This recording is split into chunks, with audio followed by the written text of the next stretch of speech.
बगैर भागवत भगवान की कथा सुने देवियों सज्जनों 7 दिनों में निश्चित ही जिस कामना से भक्त कथा श्रवण करता है भागवत भगवान उसको उस कामना की पूर्ति अवश्य कराते हैं। बस उसकी जैसी जैसी श्रद्धा होती है, जैसी उसकी आस्था होती है, जैसा उसका विश्वास होता है उसके अनुरूप। इसलिए पूर्ण श्रद्धा के साथ कभी ये मत सोचो इन्होंने संकल्प लिया है तो ये जो है यजमान बन गए, इनकी भगवान ज़्यादा सुनेंगे, इनको फल ज़्यादा मिलेगा, हमने जो है पीछे बैठे तो हमें कम सुनाई देगा। बिल्कुल नहीं। जितनी श्रद्धा से आप कथा सुनेंगे, चाहे कोई बाउंड्री की उस पार सुन रहा है, ये YouTube चैनल लगा हुआ है ना, चैनल पर कथा आ रही तो कोई वहां बैठ करके भी सुन रहा होगा, यहाँ नहीं आ सकता तो उसको भी फल मिलेगा उसके भाव के अनुसार। वो कथा सुन रहा है तो फल मिलना है उसको, इसमें कोई संदेह की बात नहीं है। ऐसा मत सोचना अब तो हमने घर में ही टेलीविजन में लगा के सुनना है क्योंकि फल तो मिल ही रहो। जो आ सकते हैं और फिर भी वो ना आकर के घर में बैठ के सुने तो उनको कछुए नहीं मिलना, और घरे बैठे को नहीं मिलना। घर बैठे को तब नहीं मिलना, 4 कदम तो चलना ही पड़ेगा, पैर तो चलाना ही पड़ेगा।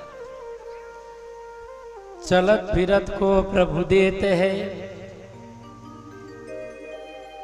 चलत फिरत को प्रभु देते हैं, घर बैठे नाही। चलने फिरने वाले को भगवान देता है और जो चलता फिरता नहीं है उसको भगवान देता नहीं। लेकिन ये बात उसके लिए कही गई है जो उद्योग करने वाले कर्मठ लोग हैं। अब साधु महात्मा त्यागी तपस्वी तो जो है अपनी कुटिया में बैठा है तो उसको भगवान भजन करने के प्रभाव में घर बैठे ही पहुंचाया करता है, घर में ही दिया करता है। ऐसा मत सोचना। तो भगवान के दरबार तक तो आपको जाना ही पड़ेगा।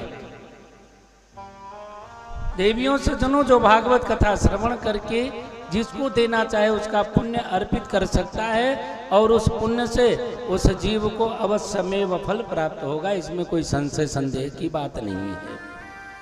तो ये कथा राजा परीक्षित ने अपने मोक्ष के लिए सुना, उनकी मुक्ति हुई। देवर्षि नारद ने ज्ञान वैराग्य भक्ति देवी को जवान करने के लिए सुना, उनको जवानी मिली, भक्ति पुष्ट हो गई।